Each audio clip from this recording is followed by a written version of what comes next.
My ex left me pregnant at 16. Years later, he accused me of abandoning our son to raise my new husband's kids. I did it to traumatize him back. I, 32F, had a baby boy when I was 16. Yes, I know how that sounds like.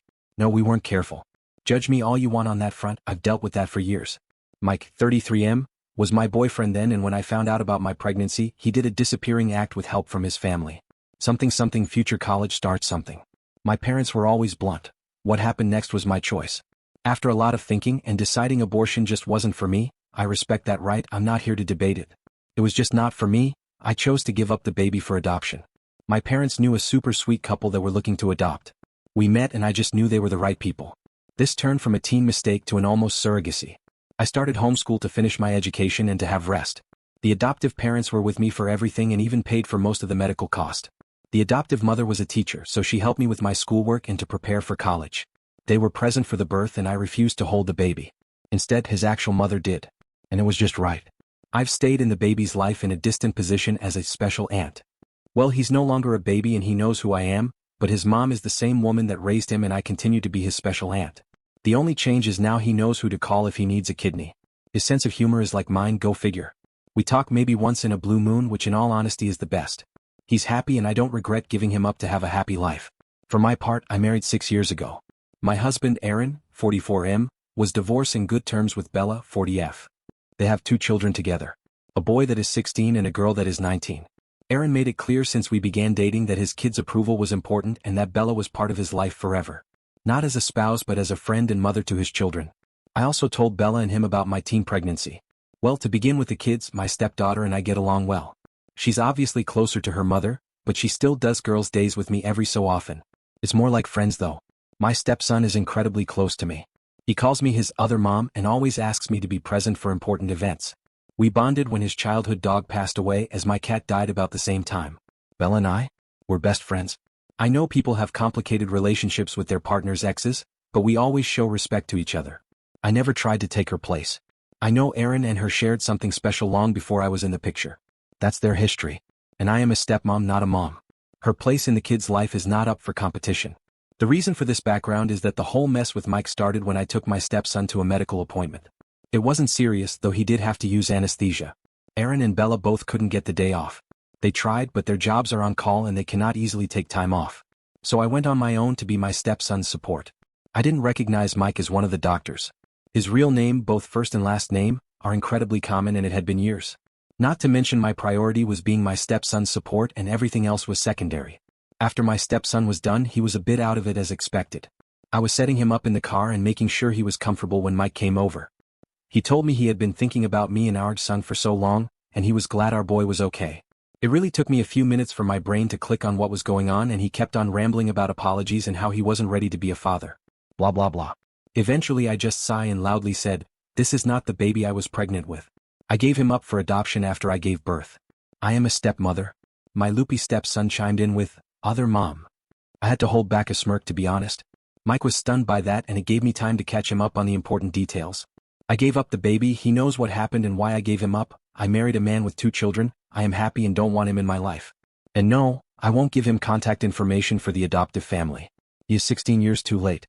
That was the end of it and I got into my car to get my stepson home to rest. Since then Mike found me in social media and has been painting this sob story about me denying him a chance to be a father.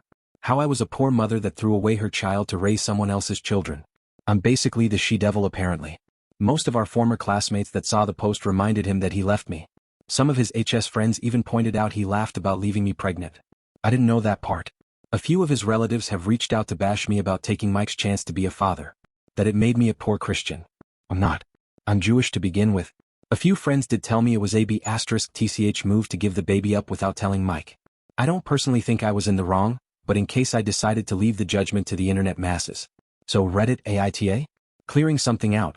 The adoptive parents and bio child have a phone number to contact Mike's parents if they want.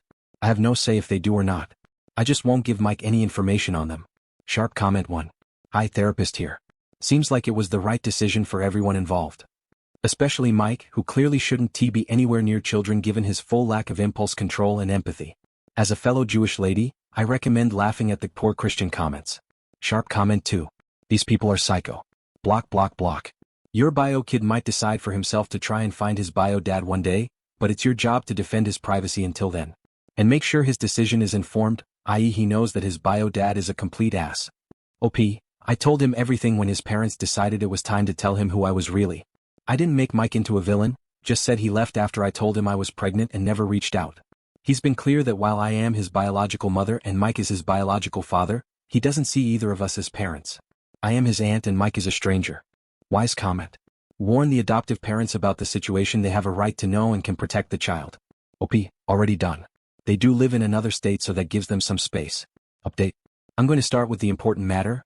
A lot of people were worried about my biological kid and what he wished when it came to Mike. Well, I got his permission to post this. He spoke to Mike once a few days after I told him where he could find Mike. I won't share all the details, only the final decision. There won't be any more contact between them. The kid doesn't want a second dad and Mike wasn't willing to be in his life unless he had the position of dad. So he's going no contact with Mike. There was more to it, but it's very personal and I feel it's not my place to share it. The kid and I will continue to have a relationship as aunt and nephew. And he knows whatever he needs medically, I'll always be first in line to give blood, kidney, etc. For those wondering why Mike is so big into contact with the kid, I found out a few details via his friends. Mike can have more kids. He just hasn't had a stable relationship in years. Which I can believe since I finally had enough and decided to accept going to have coffee with him to get something squared away. My husband came, of course, but he sat in another table to let me deal with it. I asked him to. The conversation was a shit show, to be honest. Mike brought me flowers and chocolate-covered strawberries, my old favorites. He treated it all like some date. I nipped that bud immediately. I introduced my husband and told him we were very much in love and happy, so I don't appreciate any attempts at unwanted romance. Once we sat down, he started by telling me what I knew about him having failed relationships. That he felt no woman could meet his standards for a wife and mother to his children since he already saw me as that. He claims he feels guilty for choosing college over me and our baby. He was well aware of the court dates regarding custody and that I was trying to put the baby up for adoption. When he saw me taking care of my stepson, he thought I had chickened out of giving the baby away. Seeing me be all caring of our baby boy made him think how great it would be if the three of us could be a family, and maybe have a bigger family down the road. He had the gall to ask me if I would consider divorcing my husband and try to fight for custody of our son. I have to admit, I laughed in his face. I probably was overly cruel, but I had years of stress, heartache and judgmental encounters to drop on him. I told him all I saw in him was a coward. A coward that instead of staying to make adult decisions decided to run with help of mommy and daddy. That any love I had for him died the day I had to push out a full human being, and instead of knowing I had support from him, there was a big empty spot where the dad was supposed to be. That I almost ruined my life and had to throw away prom, senior pictures and even graduation because I was far too pregnant to party, appear on the yearbook or walk into stage to get my diploma. He got to party and enjoy life while I had to fight tooth and nail for an inch of respect. Yet we both had unprotected sex. The only difference is his D*CK wasn't big enough to pop a baby out or satisfy a woman to begin with. That was a bit mean, but not sorry. After I calmed down, I simply told him I had a happy life with a man that loves me. Great stepkids that are the greatest gift. A best friend who lets me be a stepmom to her children. A nephew who I adore and who, despite our history as biological mother and child, he still loves me as his special aunt rather than hate me. My family is perfect because he's not part of it and I have no intentions to live in his fantasy. And that I can't wait to get pregnant with my husband's child to add to that perfection. I also told him to leave our biological kid alone. He has made his choice and it is up to him if he ever reaches out for Mike. And also let him know I would be making a formal complaint to his hospital for his harassment. Good thing my husband took screenshots because by the time we got home, Mike had deleted all the posts. A lot of his former friends did repost screenshots making fun of him. The silver line in all of this is that I have reconnected with my high school classmates and to be honest, they're great people. Seems Mike is in a handful that stayed in his school hype mindset. It's been about 3 days and no signs of Mike. My husband did get the biggest ego boost when he overheard me going off on Mike and has been insufferable in a good way. So, there's mostly good news. Hopefully one of these days we'll get even more good news since we actually are excited at the idea of having a baby together. Cute comment. Regarding him asking you to divorce your husband and fight together for our son, outside of getting physical, there's practically no overreaction to that. OP, I almost got physical to be honest. But I had my nails just done. He wasn't worth breaking a nail. Cute comment too. Very few things are worth breaking a nail, but Han, breaking one to hurt that bastard would have been one of those things. OP. Yeah, but he's not worth the $150 bill. He wasn't even worth the $14 bill at the cafe. Cute comment 3. Of course he didn't pick up the check. OP. Oh, we left before and I paid my part and my husband's. Don't know if he paid his. Comment 4. Dude was never a bio dad but a sperm donor from the get-go. The audacity of him to demand being called dad by the kid is mind-blowing. Comment 5.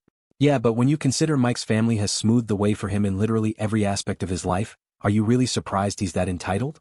It just reeks of my son could never be wrong. I imagine Mike is shocked to find out that the rest of the world thinks he's an idiot.